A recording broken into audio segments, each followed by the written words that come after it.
നമസ്തേ. കഥകളതിസാഗരത്തിലേക്ക് സ്വാഗതം. ഉദയനക്കുറുപ്പിൻ്റെ ജീവിതത്തിൽ അദ്ദേഹത്തിന് പലരെയും പല പല സന്ദർഭങ്ങളിലും കൊല്ലേണ്ടി വന്നിട്ടുണ്ട്. തൻ്റെ കൂടെ പഠിച്ച ഒരു സഹപാഠിയെ, അത് ഉദയനക്കുറുപ്പിൻ്റെ സഹോദരിയുടെ ഉണിച്ചാറയുടെ ഒരു കൂട്ടുകാരി കൂടിയാണ്. ജാതിമത വ്യത്യാസത്തിന് വേണ്ടിയല്ല, സമ്മതം കൂടാതെ ഒരു പെൺകുട്ടിയെ ബലമായി വിവാഹം ചെയ്യുന്നതിനോട് ഉദയനക്കുറുപ്പ് എന്നും എതിരായിരുന്നു.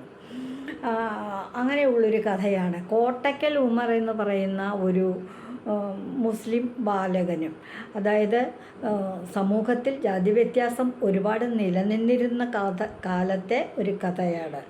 ഇതൊന്നും ഇപ്പോൾ നമ്മൾ ആ ഉദയനക്കുറുപ്പിൻ്റെ വീരശൂര പരാക്രമങ്ങൾ മാത്രം ശ്രദ്ധിച്ചാൽ മതി. ഈ കഥയിൽ മണിയൂരിടത്തിലെ കുഞ്ഞിമാധു, തച്ചോളി മാണിക്കോത്ത്, ഉദയനക്കുറുപ്പിൻ്റെ മേപ്പയിൽ മാണിക്കോത്ത്, ഉണിച്ചാറ, ഇവരൊക്കെ ഒരുമിച്ചാണ് ആശാമ്പള്ളിയിൽ എഴുത്ത് പഠിക്കാൻ പോയിരുന്നത്.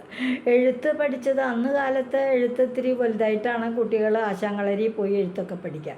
എഴുത്ത് പഠിക്കലും ഇതൊക്കെ കഴിഞ്ഞ് തിരിച്ചു വരുമ്പോൾ ഉമ്മർ ഇവരേക്കാൾ കുറച്ച് പ്രായം കൂടിയ ആളാണ്. ഉമ്മറിനെ എന്തിനു പറയണു, ഈ കുഞ്ഞുമാധുവിനോട്, മണിയൂരിടത്തിലെ കുഞ്ഞുമാധുവിനോട് എന്തെന്നില്ലാത്തൊരു സ്നേഹം. മാത്രമല്ല അവളെ വിവാഹം ചെയ്യണം എന്നുള്ളൊരു തോന്നലും ഉമ്മറിന്.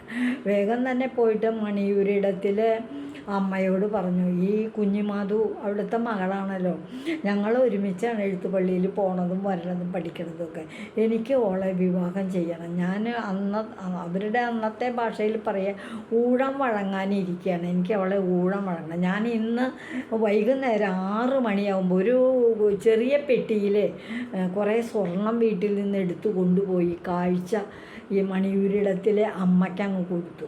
എന്നിട്ടാണ് പറയുന്നത്, എനിക്ക് മകളെ വിവാഹം ചെയ്ത് തരണം, ഞാൻ ഇന്ന് 6 മണിക്ക് വരും, പടിഞ്ഞാറ്റിയിൽ അടിച്ച് വിരിക്കണം എന്ന് പറഞ്ഞാൽ അവിടെയാണ് ഈ ഉമ്മർ അന്തി ഉറങ്ങുന്നത്, മണിയൂരിടത്തിലെ കുഞ്ഞുമാധു ഒരുമിച്ച്.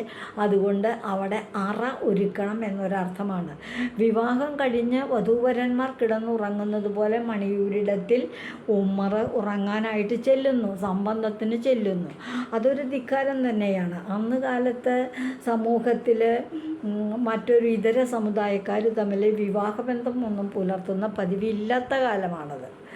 അപ്പോൾ അമ്മയ്ക്ക് ആകെ വിഷമായി. അയ്യോ, എന്തു ചെയ്യും, ഇന്ന് 6 മണിക്ക് ആരെയും ഒരു സഹായത്തിന് വിളിക്കാനോ ഒന്നിനും ആരുമില്ലല്ലോ ഇവിടെ എന്ന് കരുതി അങ്ങനെ വിഷമിച്ചിരിക്കായി. കുട്ടിയോട് പറഞ്ഞു, കുഞ്ഞുമാധുവിനോട് പറഞ്ഞു. അവൻ വന്ന് പറഞ്ഞത് കേട്ടില്ലേ, ഉമ്മർ വന്ന് പറഞ്ഞത് കേട്ടില്ലേ, അവൻ ഇന്ന് 6 മണിക്ക് ഊഴത്തിന് വരുന്ന പറയണേ, വിവാഹത്തിന് വരുന്ന പറയുന്നത്.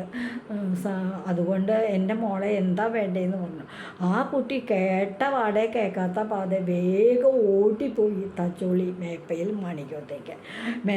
മാണിക്കത്തേക്ക് അവിടെ ചെന്ന് കഴിഞ്ഞപ്പോൾ എന്തുണ്ടായിന്ന് വെച്ചാൽ, ഉണിച്ചാറ വേഗം വന്നു. അയ്യോ മാധു, കുഞ്ഞുമാധു, നീ എന്താ ഈ നേരത്തെ ഓടി അലച്ച് പറയണേ, നീ പേടിച്ച പോലെ ഉണ്ടല്ലോ എന്ന് പറഞ്ഞു. അപ്പോൾ ഉദയനനും അവിടെ വീട്ടിലുണ്ട്. ഉദയനൻ ഇവർ തമ്മിൽ, ഉണിച്ചാറയും കുഞ്ഞുമാധുവും തമ്മിലുള്ള സംഭാഷണം അങ്ങനെ കേൾക്കുക. ഉദയനോടായിട്ടല്ല പറഞ്ഞു. അപ്പോൾ പറഞ്ഞു, ഇങ്ങനെ ഒരു ഉമ്മർ വന്നിട്ട് എനിക്ക് ഊഴം പറഞ്ഞ് വന്നേക്കാണ്, ഇന്ന് 6 മണിക്ക് വരും എന്ന് പറഞ്ഞു. എനിക്ക് പേടിയായിട്ട് പാടില്ലടി, ഞാൻ ഓടിപ്പോന്നു, അവിടെ വേറെ ആരും ഇല്ലല്ലോ എന്നെ രക്ഷിക്കാൻ. ഇവിടെയാണെങ്കിൽ ഒന്നുമില്ലെങ്കിൽ നിൻ്റെ ആങ്ങളെയില്ലേ ഉദയനൻ ആങ്ങളെയില്ലേ, വേഗം നേരിട്ട് ചെന്നിട്ട് നേരിട്ട് പറഞ്ഞു, എൻ്റെ ആങ്ങളെ ഉണിച്ചാറയുടെ ആങ്ങളെ എൻ്റെ ആങ്ങളെയല്ലേ എന്ന് പറഞ്ഞു ഉദയനനോട് രക്ഷിക്കണമെന്ന് പറഞ്ഞു. അപ്പോൾ എന്താ കാര്യം എന്ന് ചോദിച്ചാൽ ഉദയനൻ കാര്യമൊക്കെ മനസ്സിലാക്കി. അത് കഴിഞ്ഞപ്പോൾ പറഞ്ഞു, വേഗം ചാപ്പാനെയും വിളിച്ചു. എന്നിട്ട് ഇവർ 2 പേരും, ശരി നിങ്ങൾ വർത്തമാനം പറഞ്ഞിരിക്കേ, നീ വരട്ടെ എന്ന്. അങ്ങനെ ആയപ്പോഴത്തേക്കും പറഞ്ഞുകൊണ്ടിരിക്കുമ്പോഴത്തേക്കും സമയം 6 മണിയൊക്കെ ആയി. 6 മണിയായി കഴിഞ്ഞപ്പോഴത്തേക്കും ഈ ഉമ്മർ എന്ത് ചെയ്തു, വേഗം മണിയൂരിടത്തിൽ ചെന്ന് കഴിഞ്ഞപ്പോൾ അവിടുത്തെ അമ്മ എന്ത് പറഞ്ഞു, കുഞ്ഞുമാധുവിൻ്റെ അമ്മ പറഞ്ഞു, കാര്യം ഞാൻ നിൻ്റെ കയ്യിൽ നിന്ന് സ്വർണം മേടിച്ചു വെച്ചു, നീ തന്ന സ്വർണ്ണമൊക്കെ അവിടെ ഇരിക്കുന്നുണ്ട്, അവൾ വന്നെങ്കിൽ ഊഴം വാങ്ങായിരുന്നു, പക്ഷേ ഇന്ന് വിവാഹബന്ധം തുടരാൻ, സംബന്ധം തുടങ്ങാനായിട്ട് അവൾ ഇവിടെ ഇല്ല, അവൾ പോയിരിക്കുന്നത് അവളുടെ കൂട്ടുകാരിയായ ഉണിച്ചാറയുടെ വീട്ടിലേക്കാണ്, തച്ചോളി മേപ്പയിൽ മാണിക്കത്തേക്ക് പോയേക്കാണ്. നീ ഒരു കാര്യം ചെയ്യും, നീ അവിടെ ചെന്നിട്ട് ഊഴം പറഞ്ഞ് കൂടിക്കുക, ഉദയനൻ നിനക്ക് അവളെ വിവാഹം ചെയ്ത് തരും എന്ന് പറഞ്ഞു. ഓ എന്നാൽ ഞാൻ പോയി നോക്കാമെന്ന് പറഞ്ഞിട്ട് ഉമർ അവിടേക്ക് ചെന്നു. അവിടെ ചെന്ന് കഴിഞ്ഞപ്പോൾ എന്താണെന്ന് ചോദിച്ചു. ഉദയനൻ ചോദിച്ചു എന്താണെന്ന്. അപ്പോൾ പറഞ്ഞു, എനിക്ക് മണിയൂരിടത്തിലെ അമ്മ എൻ്റെ അടുത്ത് നിന്ന് ഒരു പെട്ടി നിറയെ സ്വർണം വാങ്ങിച്ചിട്ടുണ്ട്, എനിക്ക് കുഞ്ഞുമാധുവിനെ വിവാഹം ചെയ്ത് തരാമെന്നാണ് പറഞ്ഞേക്കണേ. ഞാൻ അതിനായിട്ട് അവിടെ ചെന്നപ്പോൾ അവൾ ഇവിടെ ഉണ്ട്, അതുകൊണ്ട് ഉദയനക്കുറിപ്പെ അങ്ങ് എനിക്ക് അവളെ വിവാഹം ചെയ്ത് തരണം എന്ന് പറഞ്ഞു. ഉദയനൻ അപ്പോൾ അതിന് മുമ്പ് ചാപ്പാനുമായിട്ടൊക്കെ ഒന്ന് ആലോചിച്ച് വെച്ചിട്ടുണ്ടായിരുന്നു. നമുക്ക് ഏതെങ്കിലും വിധത്തിൽ ഇയാളെ എന്തെങ്കിലും ചെയ്യാതെ പറ്റില്ലല്ലോ, ഒരു കാര്യം ചെയ്യാതെ കണ്ട് പറ്റില്ലല്ലോ എന്ന് കരുതി വേഗം പറഞ്ഞു, ഞാനത് തരുമൊക്കെ ചെയ്യാം, അതിനൊന്നും എനിക്ക് വിരോധമില്ല. മാത്രമല്ല നീ ഇനിയിപ്പോൾ ഇതെൻ്റെ പെങ്ങൾ ഉണിച്ചാറയാണ്, ഇതാണ് കുഞ്ഞുമാധു. നിനക്ക് കുഞ്ഞുമാധുവിനെ മാത്രമല്ല, ഞാൻ എൻ്റെ പെങ്ങൾ ഉണിച്ചാറയെ കൂടിയും വിവാഹം ചെയ്ത് തരാം.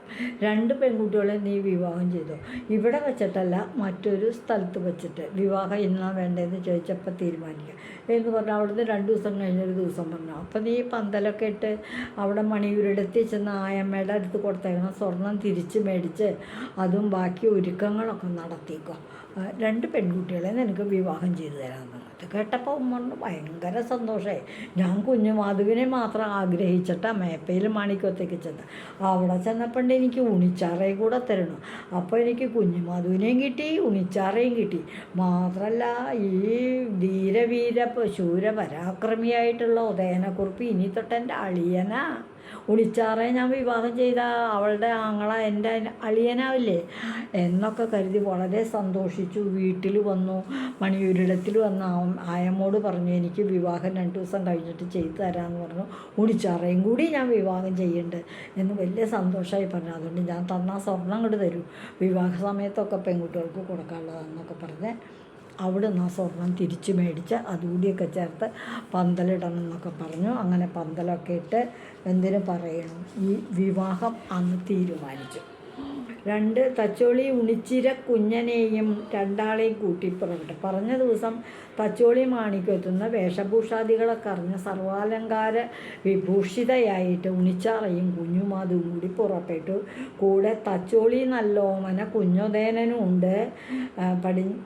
പടിഞ്ഞാറ്റേ തന്നെയും ചെന്നോണ്ടിട്ട് ഉറുമിയെടുത്തും കൈമലാക്കി. പടിഞ്ഞാറ്റേൽ ചെന്ന് ഉദയനൻ തൻ്റെ ഉറുമിയെടുത്തു, ചാപ്പാൻ്റെ ഉറുമിയെടുത്തു, ചാപ്പൻ്റെ ഉറുമിയെടുത്തു. 2 പെൺകുട്ടികളെയും കൊണ്ട് പറഞ്ഞു വെച്ചിരുന്ന സ്ഥലത്തേക്ക് അവിടെ ചെന്നു. അവിടെ ചെന്നപ്പോൾ ഉമ്മർ വലിയ സന്തോഷത്തിലാണ്. പെണ്ണിനെ 2 ആളെ കിട്ടിയെനിക്ക്, എനിക്ക് 2 പെൺകുട്ടികളെയാണ് കിട്ടിയത്.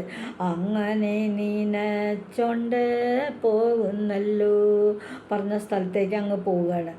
ഓരെന്നതങ്ങനെ പോയോണ്ടിട്ട് എല്ലാവരും തോണിൽ കയറിയോണ്ടിട്ട്. അപ്പം അതിൻ്റെ ഇടയ്ക്കാണ് ഇവിടെ ഒരു പുഴ കിടക്കണം. കൊക്കപ്പുഴ എന്ന് പറയുന്ന ഒരു പുഴയുണ്ട്. ആ പുഴ അങ്ങോട്ട് കടന്നു പോകണം. പുഴ കടക്കാനായിട്ട് തോണിയിൽ കയറി. ഇതാരൊക്കെ കയറി? കുഞ്ഞുമാധു കയറി, ഉണിച്ചാറ കയറി, ഉദയനക്കുറിപ്പ് കയറി, ചാപ്പൻ കയറി, ഉമ്മർ കയറി. ഉമ്മറിൻ്റെ കൂടെ ഉണ്ടായിരുന്നവരോട് പറഞ്ഞു, വരും അടുത്ത വഞ്ചിയിൽ കയറുമെന്ന് പറഞ്ഞു. ഉമ്മർ അപ്പോൾ പെൺകുട്ടികളുടെ കൂടെ തന്നെ വഞ്ചിയിൽ കയറാലോ എന്ന് കരുതി സന്തോഷത്തോടെ വഞ്ചിയിൽ കയറി. അങ്ങനെ പോയി കഴിഞ്ഞിട്ട് ചാപ്പനോട് പറയണം, കണ്ടാച്ചേരോമാന. വഞ്ചി ഇങ്ങനെ പോയിക്കൊണ്ടിരിക്കണ സമയത്ത് ഉദയനക്കുറിപ്പ് ചാപ്പനോടായിട്ട് ചോദിച്ചു, കണ്ടാച്ചേരോമാന കുഞ്ഞിച്ചാപ്പനോട് ചോദിക്കുകയാണ്, ഉമ്മറെ കൊത്തിയിടട്ടെ ഞാനേ, ഉമ്മറെ ഞാൻ വെട്ടി പുഴയിലേക്ക് ഇടട്ടെ എന്ന് പറഞ്ഞു. പുഴേൻ്റെ നടുവിലങ്ങെത്തിയോദേന. ചാപ്പാനപ്പോൾ പറയാ, പുഴേൻ്റെ നടുവിലങ്ങോത്തിയോദേന. ഒതേന പുഴയുടെ നടുവിലെത്തി.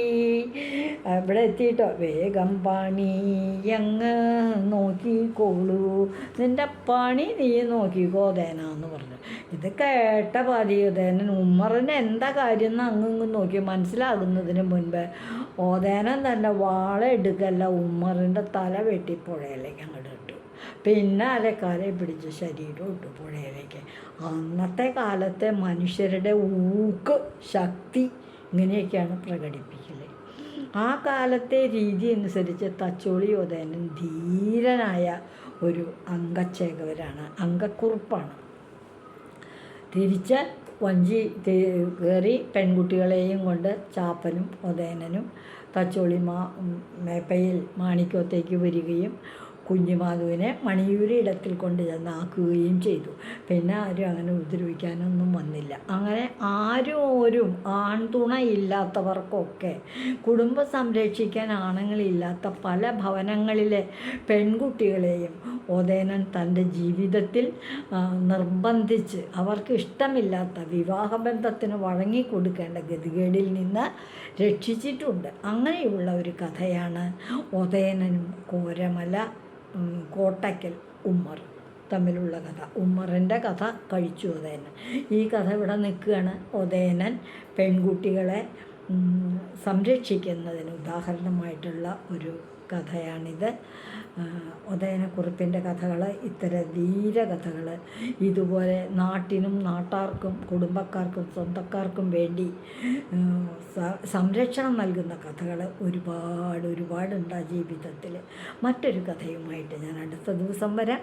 ഇതുവഴി വന്നാലും ഇത്തിരി നേരം ഇരുന്നാലും കഥകൾ കേട്ടാലും കളിയായി പറയും കഥയാണേ, കാര്യം പറയും കഥയാണേ.